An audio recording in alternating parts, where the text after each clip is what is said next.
আসসালামু আলাইকুম ওয়া রাহমাতুল্লাহি ওয়া বারাকাতুহু। বিসমিল্লাহি ওয়া সলাতু ওয়াসসালামু আলা রাসূলিল্লাহ ওয়া বা'দ। বর্ষবরণ পহেলা বৈশাখ উদযাপন করা জায়েজ কি জায়েজ না? আসলে এই বিষয়ে শরীয়তে কোনো কিছুই আসে নাই। এর বৈধতা, এর ব্যাপারে নির্দেশ এবং এ ব্যাপারে নিষেধ কোনোটাই আসে নাই।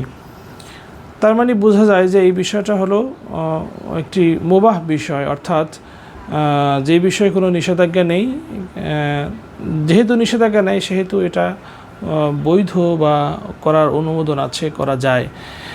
তো মুমিনের জন্য একটা লক্ষণীয় বিষয় হলো মুমিন কোনো কিছুই লাভ ছাড়া করে না, অর্থাৎ বেনিফিট ছাড়া বা সওয়াব ছাড়া করে না। যেই কাজের এগেনস্টে সওয়াব নাই সেই কাজ মুমিন করতে পারে না। হাদিস শরীফে রাসূলুল্লাহ সাল্লাল্লাহু আলাইহি ওয়াসাল্লাম ইরশাদ করেছেন, মিন হুসনি ইসলামিল মারই তারকুহু মা লা ইয়ানি।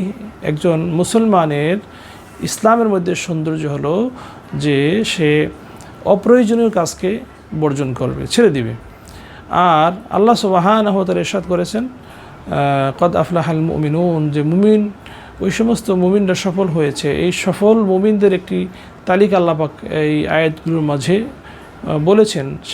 সেখানে আল্লাহ পাক বলেছেন, আল্লাযীনা হুম আনিল লাগহি মুরিদুন, যে যারা অযথা এবং অপ্রয়োজনীয় কথা এবং কাজ থেকে বিরত থাকে তারা সফল মুমিনের অন্তর্ভুক্ত। তো এজন্য যেই কাজের এগেনস্টে সওয়াব নেই বা কোনো বেনিফিট নেই সেই কাজ একজন মুমিন সাধারণত করবে না। তবে যদি দেশীয় কালচার বা দেশীয় ট্রেডিশন হিসেবে করলে করা যায়, তবে লক্ষণীয় বিষয় হলো যাতে এই কাজ করতে গিয়ে কোনো শরিয়া গঠিত কাজ না হয়ে যায়। যেমনটা পর্দা লঙ্ঘন, এবং নারী পুরুষ একসাথে কোনো সভা, সেমিনারে, মিছিলে, শোভাযাত্রায় অংশগ্রহণ করা। আসলে শোভাযাত্রাও কিন্তু এটা ইসলাম সমর্থন করে না। মঙ্গল শোভাযাত্রায় যা কিছু হয় এগুলি কিন্তু আসলে অমঙ্গল ডেকে আনার জন্য যথেষ্ট, এগুলি বর্জন করা উচিত। তবে যদি কেউ এটাকে পালন করতেই চায় তাহলে যেন এভাবে করে যে কোরআন তেলাওয়াতের মাধ্যমে, দোয়া দুরুদের মাধ্যমে ভালো খাবার দাবার করতে পারে, ভালো পোশাক পরিচ্ছদ পরতে পারে। সাথে সাথে কান্নাকাটি দোয়া এই জন্য করা উচিত যে আমার জীবন থেকে একটা বছর চলে গেল, নতুন বছরে আমি পদার্পণ করেছি এবং এই নতুন বছরটা যাতে আমার জন্য সফলতার কারণ হয় এবং পেছনের বছরে আমার যতগুলো ভুল ছিল সেই ভুল যাতে আমি ওভারকাম করতে পারি।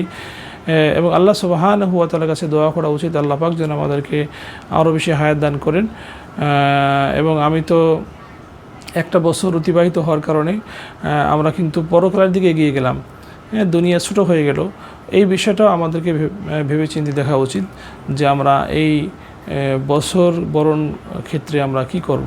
আল্লাহ সুবহানাহু ওয়া তাআলা এমনভাবে আমাদেরকে বছর বরণ করা বা না করার সুযোগ দান করুক যাতে আমরা আল্লাহর রহমত থেকে দূরে সরে না যাই। আল্লাহ পাক তৌফিক দান করুক। আসসালামু আলাইকুম ওয়া রাহমাতুল্লাহি ওয়া বারাকাতুহু।